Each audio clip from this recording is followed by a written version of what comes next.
ఇప్పుడు కుటుంబ సభ్యులకి ఏదన్నా ఇబ్బందులు ఉంటే ఎంతో కొంత ఆదుకునే మనస్తత్వం. ఇదివరకు ఆదుకున్నాడు, ఇప్పుడు ఆదుకోవడానికి ఎక్కడికంటే మెత్తలు ఎక్కడికి.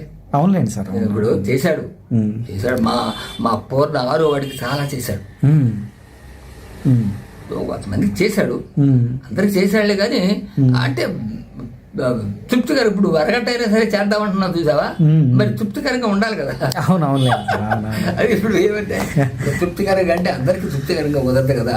అంటే ఇప్పుడు నాకు 2 లక్షలు కావాలి, అవును సార్, అవును, ఎట్లా ఇస్తావా, అది కుదిరే పని కాదు కదా. అట్లా అయ్యేటప్పటికి ఏమైందంటే కొంచెం అందులో మా పేదవాళ్ళు ఉన్నవాళ్ళు అనే తేడా కొంచెం వాళ్ళు కనపడదు. కానీ మేము అనుకుంటాం, అదేనండి సార్, ఆయన ఒక స్టేజ్ లో ఉన్నాడు, మనం కొంచెం తక్కువ స్టేజ్ లో ఉన్నాం, పలకరిస్తే వద్దు అని మాకు భావనే. కానీ వారికి ఉంటదేమో అనుకుంటాను నేను, అనుకోవడం. అవునులేండి, అవునండి. అంతేగాని వేరే లేదు. అయినా కూడా మేము కూడా అనుకోవటం ఏంటంటే ఎందుకులే, వాడు బతుకున్నాడు, వాడి పిల్లలు, వాడి సంసారం అయిపోయింది, ఇంకా మన బతుకు మనకి ఏది ఇచ్చాడు అయిపోయింది, అంతేలేండి, ఆనందంగా ఉంటున్నాము అని అనుకుంటాము. అంతేగాని ఎప్పుడైనా పలకరిస్తానికి అంటే ఒక్కటి అందరం పోయాం, ఎవరు లేరు. మా అన్నయ్య వాళ్ళు, మా చిన్నయ్య, మా పెద్దన్నయ్య, మా అక్కయ్య. సార్ ఇప్పుడు మీ తోడబుట్టిన వాళ్ళల్లో ఉంది మీరు, బ్రహ్మానందం గారు, అంతే. ఇంకా మీ తోడబుట్టిన ఆడపిల్లలు కూడా ఎవరు లేరు. నా కూతుళ్ళు ఉన్నారు, మా అన్నయ్య గారి కూతుళ్ళు ఉన్నారు. అదే అంటే మీ తోడబుట్టిన వాళ్ళు అంటూ మీరిద్దరే, మీ తల్లి సంతానం మీరిద్దరే ఉన్నారు. మేమిద్దరే ఉన్నాము. ఎప్పుడైనా వచ్చి వెళ్తా ఉంటారు సార్ మీ దగ్గరికి?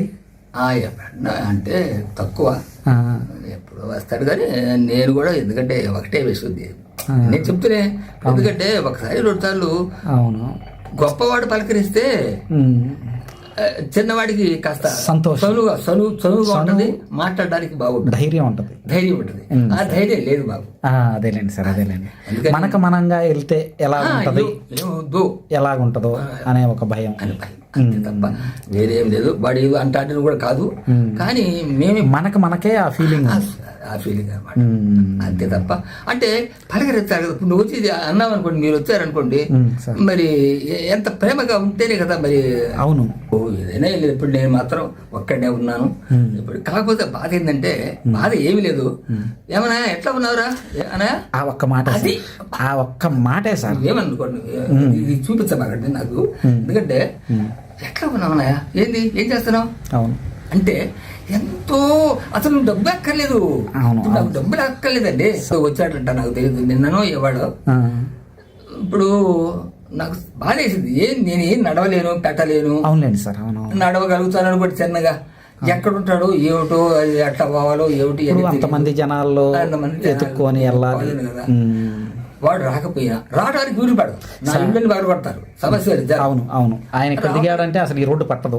లేదు, వచ్చాడు అనే నువ్వు వచ్చి, నువ్వు ఇది కూడా కాదు, హైదరాబాదు నన్ను తీసుకొని రానా అని ఒకసారి చూడాలని ఉంది అని అంటే, అవును సార్, అవును అవును, అది చాలు, ఇంకేమి లేదు. అవునవును. ఇప్పుడు అమ్మాయి దండం పెడతారు హాయిగా. నేను బ్రహ్మంగారి గుడిలో ఉంటాను, అవును, బ్రహ్మంగారి గుడిలో పూజారి చేస్తుంటాను. అవును సార్, పావుల వస్తే లేకపోతే లేదు. నాకు మాత్రం ఆ స్వామి నాకు చక్కగా చూస్తున్నాడు. రెండోది ఏంటంటే పలకరింపు, అది ఎందుకంటే మీకు ఎప్పుడు ఏమవుతుందో ఎవరికి తెలియదు కదా. నేను ఇదివరకు 10 ఏళ్ళ నాడు వాడు పోయి దాదాపు 30 ఏళ్ళు 40 ఏళ్ళు అవుతుంది. నేను అప్పట్లో మేము కూడా పాటలు పాడతాను, నేను కూడా నాటకాలు వేస్తాను.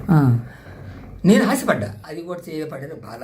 ఇప్పుడు ఏం చేయగలను? ఇప్పుడు అప్పుడు హైదరాబాద్ ఉండైనా సరే, ఇంట్లో ఉండైనా సరే, ఇంట్లో రోజు స్టూడియోకి వెళ్ళవు కదా. అవును, రోజు ఎవరో ఒకళ్ళు వచ్చి మాట్లాడరు కదా. అవును, దొడ్లోకి పోయినప్పుడైనా సరే, కనీసం దొడ్లో పోయినప్పుడు స్నానం చేసేప్పుడు ఫోన్ తీసుకొని, అన్నయ్య ఎట్లా, అరే అన్నయ్య శ్రీనివాస అన్నయ్య ఎట్టున్నావురా, ఎట్టున్నావు అన్నయ్య, ఏం చేస్తున్నావు, బ్రహ్మంగారు పాల డబ్బులు వస్తున్నాయా, మరి నీకు తిట్టడానికి అన్ని ఏమైనా ఉన్నాయా, సింపుల్, అంతే అంతే సార్.